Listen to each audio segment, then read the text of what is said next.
Vasqueta Alfas. Nesse vídeo eu quero falar sobre Nikola Tesla. Nikola Tesla foi um grande inventor que é responsável pela eletricidade que temos hoje. Ele se concentrou em seus estudos em eletromagnetismo e era engenheiro eletromecânico. Ele evolucionou o mundo para sempre com suas invenções, portanto ele é denominado a pessoa que inventou o século 20 e 21.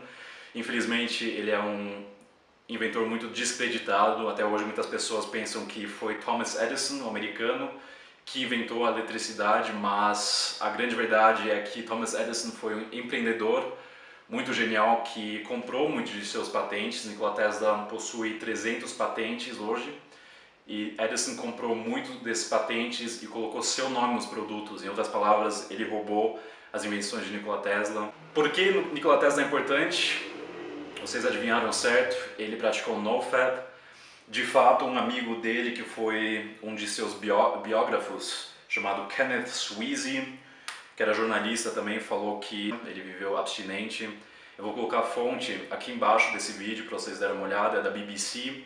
Eu pessoalmente traduzi vários trechos de seu livro, sua autobiografia, que eu também vou deixar aqui embaixo desse vídeo, como PDF, se vocês quiserem dar uma olhada, é em inglês. Mas utilizem NoFap para também treinar o inglês, cara. Como no vídeo prévio que eu fiz sobre Freud, eu não vou entrar muito nos detalhes das invenções de Nikola Tesla. No que eu vou me concentrar mais é a metodologia, como ele atingiu tudo isso. Logo no início do livro, Tesla fala: o desenvolvimento do homem depende da invenção, pois a invenção é o produto mais importante de seu cérebro criativo. Seu propósito final é a dominância completa da razão em cima do mundo material, o aproveitamento das forças da natureza para as necessidades humanas. Isso é a grande dificuldade do inventor, que muitas vezes é mal entendido e mal compensado, mas ele encontra compensação ampla no exercício de seus poderes mentais. Pessoal, aqui a gente já conhece que Tesla tinha como propósito ter dominância completa sobre a sua razão, ou seja, ele sabia que o único meio de atingir grandes coisas é ser o mestre de sua própria mente. Consequentemente, o maior prazer da pessoa que atinge isso é usufruir de suas atividades mentais. Ele continua: eu sou acreditado como um dos trabalhadores mais dedicados, e talvez eu realmente sou, se pensamento é o equivalente ao trabalho, pois eu me dediquei a isso quase toda hora acordada. Mas se trabalho é interpretado como uma performance definitiva em um tempo especificado de acordo com a regra rígida, assim eu sou provavelmente um dos piores preguiçosos. Qualquer esforço sobre obrigação demanda um sacrifício de energia vital. Eu nunca paguei esse preço, ao contrário, eu prosperei através de meus pensamentos.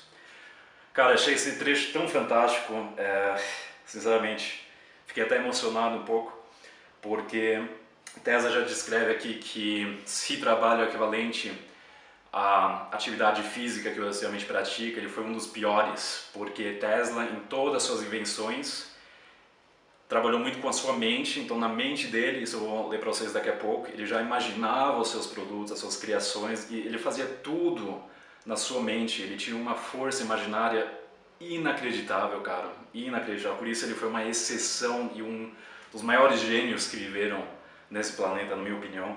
Além disso, um outro trecho, ele fala: nossos primeiros esforços são meramente instintivos, impulsos de uma imaginação vívida e indisciplinada. Quando nós crescemos, a razão entra em vigor e nós nos tornamos cada vez mais sistemáticos. Mas esses impulsos cedos, apesar de não serem necessariamente produtivos, são de maior valor e talvez até moldam os nossos destinos. De fato, agora eu sinto que se eu teria entendido e cultivado, ao invés de suprimir eles, nesse caso os impulsos, eu teria adicionado um valor substancial ao meu legado no mundo. Mas não até eu me tornei um homem, eu percebi que eu era inventor. Mais um trecho fantástico. Aqui ele fala que tudo que acontece, todo momento que acontece, já na infância, os primeiros momentos de criatividade, devem ser apreciados. E vocês conhecem provavelmente aqueles momentos como criança, quando tudo é maravilhoso, o mundo é mágico. Nós temos uma certa criatividade, mas ao longo do tempo, quando nós crescemos, esses impulsos são suprimidos por forças externas, a sociedade não valoriza essa criatividade, nós somos condicionados através de escola, não é? Educação e assim por diante. Ele fala que se ele teria não suprimido os seus impulsos, mas abraçado eles, ele teria adicionado mais valor ainda, galera. Próximo trecho ele fala: na minha infância eu sofria com um distúrbio peculiar através de surgimentos de imagens acompanhadas por fortes raios de luz que interferiam na minha visão de objetos reais e, consequentemente, com os meus pensamentos e ações. Ele escreve: às vezes eu era incapaz de diferenciar entre ilusão e realidade.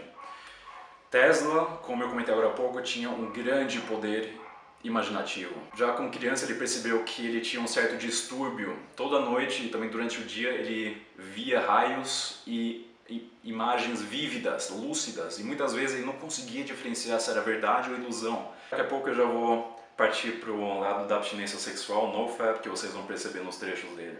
Ele escreve, além disso: depois eu comecei a fazer excursões além dos limites do mundo pequeno que eu já conhecia.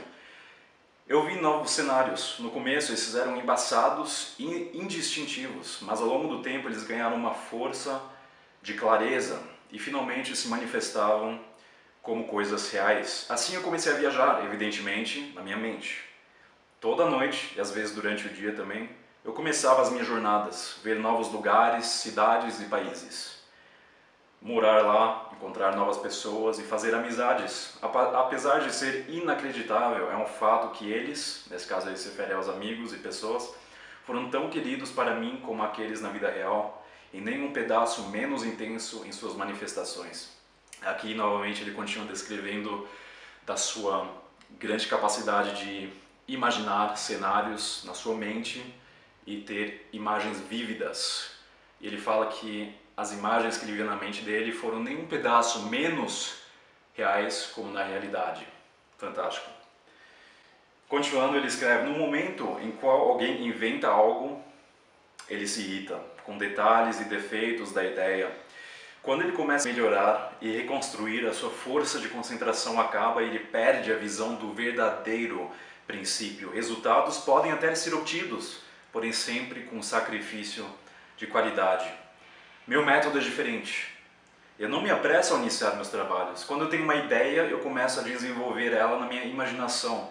Eu mudo a construção, faço correções e opero o dispositivo na minha mente. É absolutamente imaterial para mim se eu executo a minha turbina na minha mente ou no meu armazém. Eu até percebo quando algo está errado, não faz diferença, os resultados são iguais. Dessa maneira eu sou capaz de rapidamente desenvolver uma concepção perfeita sem encostar alguma coisa. Se eu ver que não tem nenhum defeito, eu ponho esse produto final do meu cérebro em algo concreto. O experimento está sempre de acordo com como eu tinha planejado. Em 20 anos não teve uma exceção. Agora já fica um pouco mais interessante, a gente vai partindo cada vez mais para NoFap. Ele fala que durante um período ele fumava em excesso e isso quase destruiu a minha saúde. Depois a minha força de vontade fez com que eu não só parei, mas que eu destruí qualquer tipo de inclinação. Dessa maneira eu analisei e frenei outros hábitos e paixões que não só preservaram minha vida, mas me proporcionaram com um senso imenso de satisfação, algo que a maioria dos homens considerariam uma privação ou sacrifício. Isso já fala tudo. Que para muitos homens é um sacrifício, até uma privação, NoFap, para ele foi uma coisa que contribuiu em uma quantidade tão grande em todo o seu trabalho. Ele fala que a saúde foi importante para as conquistas dele, não só a parte de fumar, ele falou que fumava em excesso, mas isso também resultou na queda de outros hábitos. A gente consegue interpretar que um desses hábitos foi sexo, foi masturbação. Eu não sei se ele começou cedo ou depois, mas enfim, ele fala de privação e sacrifícios, galera, que para muitos homens é algo negativo, para ele foi positivo. É exatamente o que a gente está fazendo aqui. Cortar sexo e masturbação é difícil? É difícil. E é um sacrifício imenso, o maior que a gente consegue fazer. Mas os benefícios e o lado positivo é muito maior que o outro lado de ter essa satisfação muito curta e que nos deixa tão quebrado e tão sozinho, tão triste depois. O meu senso visual e auditório sempre foram extraordinários. Eu conseguia distinguir objetos distantes com facilidade, enquanto outros não viam absolutamente nada. Muitas vezes durante a minha infância eu salvei as casas dos nossos vizinhos antes de pegar fogo, escutando os barulhos sutis do próprio fogo que não incomodava o sono deles, e chamei por ajuda. Tem mais? No escuridão, eu tinha um senso de um morcego, eu conseguia detectar a presença de um objeto distante, sentindo uma sensação peculiar na minha testa. Cara, eu tô emocionado agora, eu acho isso fantástico. Não me fala que isso não é NoFap, cara. Isso não parece superpoderes? Essa coisa na frente da testa dele, esse é o terceiro olho, cara. Mas tem mais, galera, vamos lá? Uma tarde eu estava passeando com meu amigo no parque da cidade e recitando poesias. Nessa idade eu sabia livros inteiros de cor, palavra por palavra. Ele sabia livros de cor, palavra a palavra. Não me fala que isso não é NoFap, cara, superpoderes. Esses homens são nada mais do que micróbios de uma doença nojenta. Meu projeto foi retardado pelas leis do universo. O mundo não estava preparado para isso. Foi muito diante do tempo, mas as mesmas leis vão prevalecer no final e fazer o sucesso triunfal. Então aqui a gente já percebe uma certa agressão de Tesla. Muitas pessoas achavam ele louco, mas a verdade era ele é muito inteligente, cara. Tá? Ele estava muito diante do tempo dele. Vamos continuar, galera, vamos continuar. Tem mais algumas coisas aqui. A grande maioria dos seres humanos nunca estão cientes do que está acontecendo em volta e dentro deles. E milhões se tornam vítimas de doenças e morrem adiantadamente só por conta disso. As coisas mais comuns do dia a dia parecem para eles misteriosos e indescritíveis. Uma pessoa pode sentir uma onda de tristeza e demandar que seu cérebro saiba a resposta do nada, enquanto ele na verdade teria notado que a tristeza foi causada pelas nuvens que cobriam os raios do sol. Quando ele perde um botão de sua blusa, ele se irrita e xinga por uma hora, incapaz de visualizar suas ações prévias e localizar o objeto diretamente. Uma falta de observação é meramente uma forma de ignorância e responsável por tantas noções mórbidas e ideias bobas. Então aqui Tesla já entra mais na parte espiritual e a falta de consciência dos seres humanos. A grande maioria, sabemos disso, é ignorante de sua própria natureza e não observa suas emoções e nem o que acontece por volta deles. Nós somos autômatos, controlados pelas forças de um médium, sendo empurrados como rolhas na superfície da água, mas compreendendo mal o resultado desses impulsos do meio externo por livre arbítrio. Nós somos conectados por ligações invisíveis, enquanto o organismo está em perfeita ordem. Ele responde de modo exato aos agentes que o dirigem, mas no momento em que há uma desordem em qualquer indivíduo, seu poder autopreservativo é prejudicado. Galera, aqui ele já entra no ramo de Akasha, que é o misticismo, isso é voltado a religiões orientais. Ele não acredita em livre-arbítrio, ele acredita que por uma fonte externa nós meramente reagimos. Se o próprio indivíduo cuida do seu corpo, da sua mente, do seu espírito, ele reage perfeitamente ao Akasha e consegue receber melhor. Se alguma desordem, ele não está receptível a grandes ideias, impulsos externos. PMO é basicamente uma coisa externa que influencia o seu organismo e cria desordem. Você não está receptível a oportunidades, a grandes coisas, grandes ideias, criatividade, ao contrário. Ele não é capaz de receber as ideias criativas desse espaço, então esse fator deve ser eliminado se você realmente quiser usufruir do seu gênio verdadeiro, do seu potencial intrínseco que você possui, todo mundo possui. Galera, por hoje é isso. Se inscreva no canal se você quiser mais conteúdo desse tipo e dá um like nesse vídeo porque eu me esforcei bastante aqui na tradução desses trechos. Se você quiser ler o livro, como eu falei, eu vou deixar aqui embaixo desse vídeo e as fontes adicionais para você pesquisar. A gente se vê no próximo vídeo. Até a próxima. Abraços.